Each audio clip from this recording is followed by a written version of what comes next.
Hey everyone, it's Melissa from the blog hymnsandhome.com, and today I'm getting my house ready for Valentine's Day. I've got a variety of projects to share with you today, including some decor and some Valentine's food treats. We're going to make a really simple little music heart banner that says love. I've got a thrift store DIY to share with you. We're going to decorate and add some of my family's vintage postcards to a wreath. We're going to make a cottage-style flower arrangement for my Valentine's table. And then we're going to make some homemade heart-shaped pasta noodles and an almond einkorn cake with vanilla almond buttercream frosting.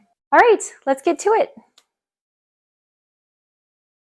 The first project I'm going to share with you is a really simple thrift store DIY. When I was at the thrift store the other day, I came across these 3 beautiful glass pieces. The pink color just seemed perfect for Valentine's Day and spring. Now, even though they're really pretty, I would never personally use these for food. I am 99% certain that the cup contains lead, and the other 2 are still in question. I was not able to find enough information about them to feel comfortable using them for food. They were all kind of grouped together in the thrift store, and my mind immediately went to making them into a tiered display stand. Now I know this isn't for everyone, and some people might think I'm ruining these dishes, but I promise you I'm not. I decided to glue them together with hot glue as opposed to epoxy. The hot glue forms a strong bond to keep it together, but should be able to be removed later with rubbing alcohol. All I did was put some hot glue on the glass and push it down, and it stuck. Just a word of caution, once that glue touches the glass, it is on there. There's no wiggle room whatsoever. I'm really pleased with how it turned out. It was so simple, and I decided to put it on my sideboard and fill it with some moss and some dried roses left over from the fresh wreath that I made, which we'll get to in just a minute. For Easter, I'm planning to fill it with some pretty little Easter eggs. I stuck a candle in the top just for decoration. The next simple project I did for Valentine's Day is this sweet, simple little heart banner. I actually keep an old hymnal around just for art projects. So I pulled a few of the pages out of the hymnal. I made a little heart template out of paper and then traced it onto just one of the hymnal pages. Then I stacked them all up and cut them out all at once, which saves a lot of time in cutting that way. And then I just wrote out the word love in kind of fancy letters using a dark pen. I was originally going to string them up with this pretty lace ribbon, but it ended up being way too floppy. So I decided to use some simple red and white string. And I used these teeny tiny little clothespins that we actually used in our wedding 7.5 years ago to clip them onto the string. Just a simple but pretty little Valentine's banner. The next little Valentine's DIY I did was this fresh wreath. I was inspired by a friend on Instagram who also made a fresh wreath recently, and I love buying flowers at Trader Joe's. I feel like you get such a good deal and they always have such beautiful selection. So all I did was rummage around in my basement and found an old grapevine wreath. Then I trimmed down some fresh eucalyptus and some miniature roses and just tucked them all into the grapevine wreath to make a simple but pretty Valentine's wreath. This would also be perfect for springtime. If you would like to continue displaying your wreath after it dries, once your roses start to look a little droopy, probably by day 2, you will want to lay it flat and just adjust your roses so that they're not all pointing downward. Give it a day to dry, and then you can hang it back up and continue enjoying it. Speaking of wreaths, I also needed a wreath to put over my sideboard. So I know stores will often tell you that certain items are meant for certain holidays or certain seasons, But I'm of the mindset that items are actually quite flexible and it's all what you make of it. I bought this red berry wreath from Hobby Lobby during the Christmas season, but I thought it would be perfect also for Valentine's Day. I just added a silky white ribbon. Then I wanted to add an extra fun touch. So I rummaged around through my box of vintage, actually antique, family postcards. These were left to me by my grandmother. They're actually postcards that were sent by family members back in the early 1900s. How cool is that? I would love to display these better than I do. Right now, I just keep them tucked away in a box, but they are so beautiful. They just don't make postcards like this anymore. So I picked out ones that reminded me the most of Valentine's Day.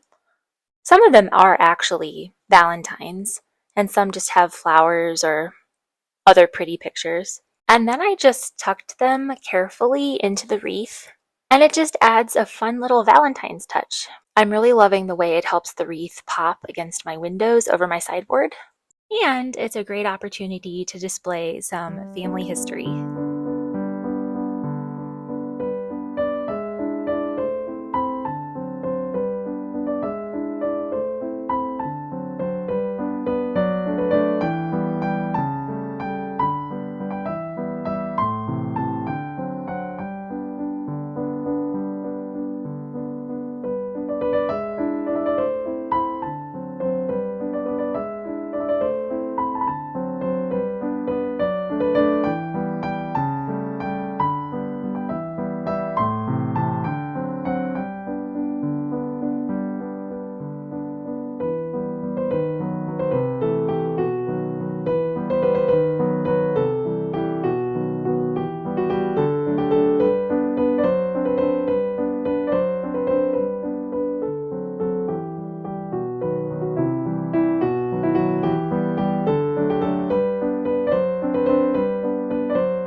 If you're looking for an easy but really fun little idea for your Valentine's Day dinner, you could try making some homemade heart-shaped pasta. Pasta is actually so easy to make.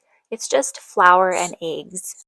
I actually mix up my pasta dough in a bowl. I know some people do that fancy little mound of flour with the eggs in the middle on their counter, and somehow they're able to whisk it up without their little mountain exploding.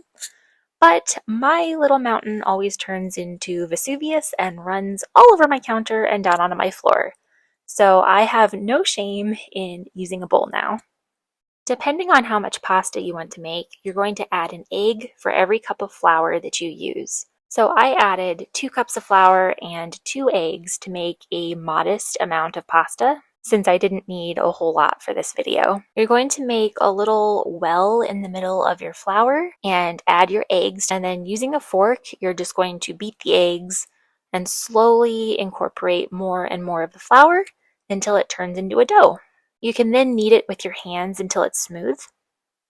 If you need to add a little extra flour, that's fine. It should feel firm and not sticky, but still pliable. I don't have one of those fancy pasta rollers, so I am forced to use floured parchment paper and a rolling pin, which totally works, but I just can't get it quite as thin as a pasta roller could. I know my mom has one. I'm probably going to have to borrow it from her sometime. For this recipe, I actually used Einkorn flour. You can find out more about Einkorn below if you've never heard of it. For these hearts, you're not going to want to get your pasta dough super thin. You want it to still have some thickness to it so that it doesn't fall apart. So all I did was roll it out between some floured parchment paper sheets, and then I cut it into strips. Now you can make this as thin or as thick as you want, but the thinner it is, the more the pasta will lose its shape when you cook. So I like to leave mine a little on the thicker side so that the hearts hold their shape better. I also don't have a fancy pasta cutter, so I just use a pizza wheel. I cut it into strips the best I could, as evenly as I could. And then you just take each strip, you hold it between your pointer finger and your thumb, wrap it under and then back over your thumb, pinch it between your fingers in the middle, and tear off any excess. And then the very important step for getting the shape correct is to pinch the bottom quite tightly so it holds the heart shape. You will then want to lay these aside on some parchment paper to dry. They need to dry for at least 30 minutes or up to 2 hours before you cook them so that they will properly hold their heart shape.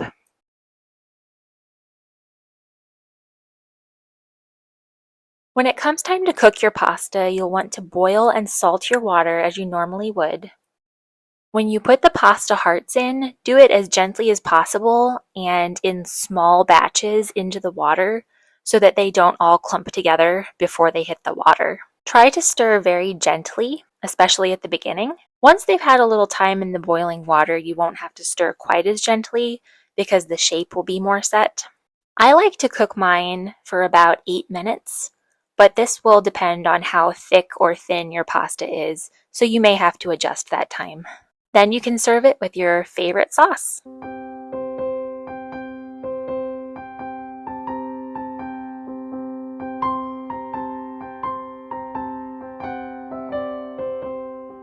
As a special Valentine's treat, I wanted to come up with a brand new recipe for a cake that would use einkorn flour. I don't know if you know much about einkorn, but you can find out more about it below. It's thought to be more nutritional than modern flour and also more easily digestible. So I've been trying to incorporate this more into my family's diet as much as possible. So I decided to come up with a recipe for almond einkorn cake with vanilla almond buttercream frosting. And I have to tell you, I think it's delicious. I had a lot of fun decorating this cake, and I made these cute little strawberry hearts to decorate it, which I'll show you how to make in just a minute after we make the actual cake and icing. You'll want to begin by preheating your oven to 350 degrees Fahrenheit and prepping your pans by greasing them, lining them with parchment paper circles, and then also greasing the parchment paper. This helps ensure that your cake will release cleanly. To make a really tall layer cake, I used 2 6-inch cake pans. In a large bowl, whisk together the einkorn flour, the baking powder, and the salt, and then you can set that aside.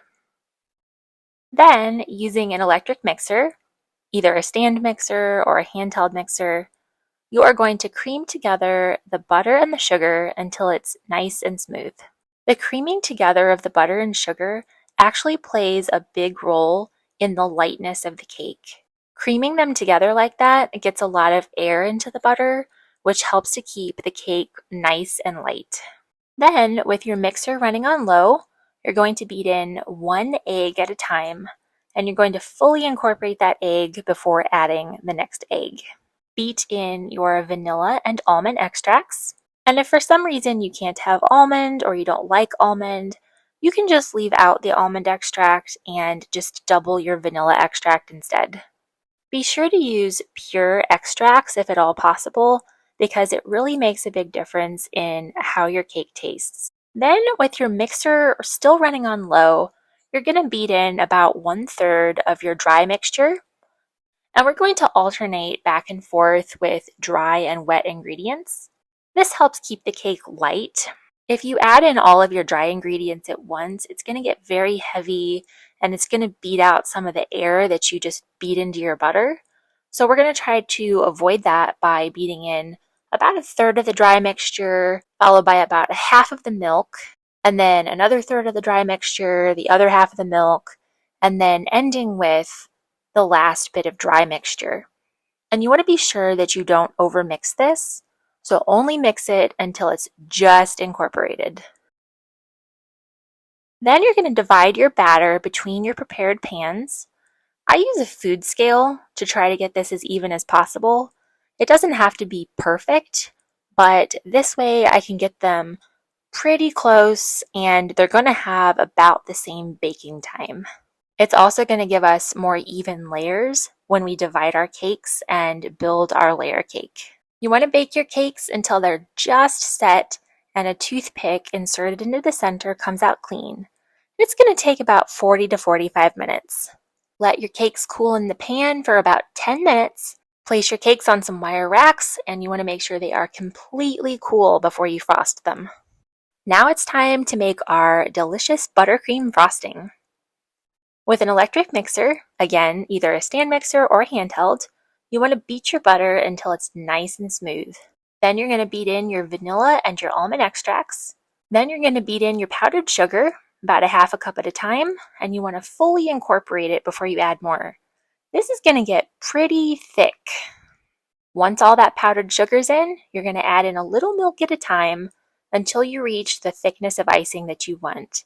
You may not need all the milk if you like your frosting really thick, or you may need a little more milk if you like your frosting on the very thin side. This recipe makes enough frosting to completely cover the cake and to put frosting between the layers. If you decide to do a, quote, naked cake like I've shown here, you won't need all the frosting and you'll probably end up with some left over. You can just eat it straight out of the bowl or save it for later like I did.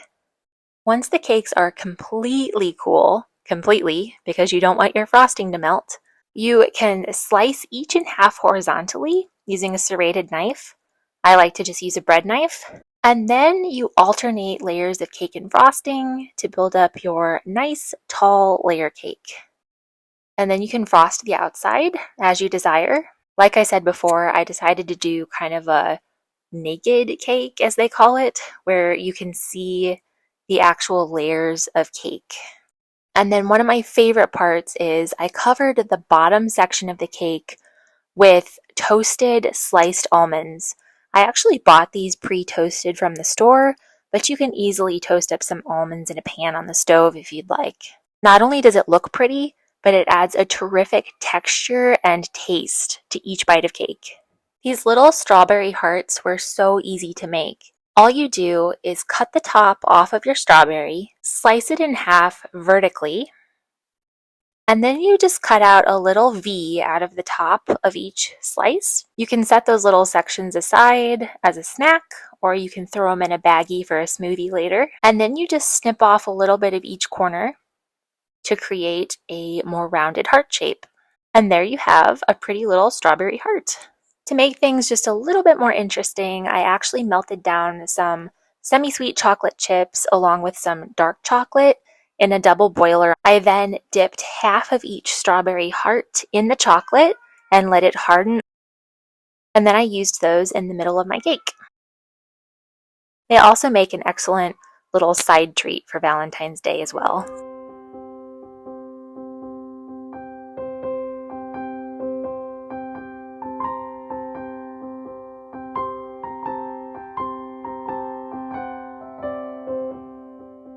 I hope you enjoy these projects and treats as much as I've had fun making them.